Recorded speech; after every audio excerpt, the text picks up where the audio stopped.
वहीं जहां एक चपरासी की कहानी ने पूरे सिस्टम की नींव हिला दी है। एक साधारण कर्मचारी लेकिन करोड़ों का मालिक, तीन पत्नियां, फर्जी नौकरी और सरकारी खजाने से सीधा खेल। सवाल यह है कि क्या यह सिर्फ एक शख्स की चालाकी है या फिर सिस्टम के अंदर बैठा कोई बड़ा खेल।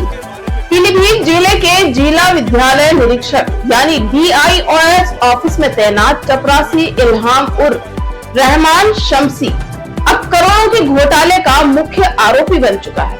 आरोप है कि उसने सरकारी पैसे में सेंध लगाकर करीब 5 करोड़ से ज्यादा की रकम का गबन किया। सोचिए, जिम्मेदारी फाइल उठाने और ऑफिस का काम संभालने की होती है, वही व्यक्ति करोड़ों के ट्रांजैक्शन का मास्टरमाइंड बन जाता है।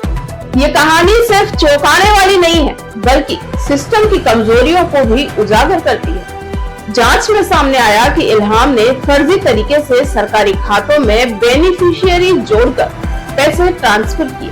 सबसे हैरान करने वाली बात यह है कि उसने अपनी पत्नी को फर्जी टीचर दिखाकर उसके खाते में वेतन तक डलवाया, यानी सरकारी सिस्टम का ऐसा दुरुपयोग जो लंबे समय तक किसी की नजर में नहीं आया। आखिर एक चपरासी के पास इतनी ताकत कहां से आई? क्या उसने अकेले ये सब किया या फिर किसी बड़े अधिकारी की मिलीभगत थी?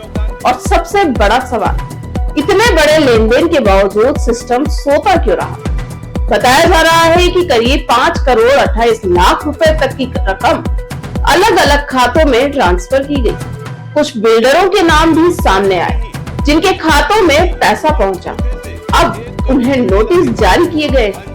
इस पूरे मामले का खुलासा तब हुआ जब बैंक ऑफ बड़ौदा के मैनेजर को खातों में हो रहे संदिग्ध ट्रांजैक्शन पर शक हुआ।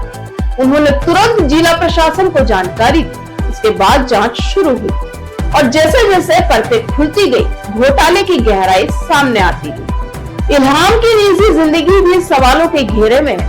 3 पत्नियां, अलग अलग खातों में पैसा और एक ऐसा नेटवर्क जो शायद सिर्फ एक व्यक्ति तक सीमित नहीं है। अब पुलिस ने मामला दर्ज कर लिया है। कई खातों को फ्रीज किया गया है और पूरे नेटवर्क की जांच की जा रही है। लेकिन जांच जितनी आगे बढ़ रही है, उतने ही नए सवाल खड़े हो रहे हैं। अब सवाल यह है कि क्या यह संभव है कि एक चपरासी अकेले इतना बड़ा घोटाला कर ले?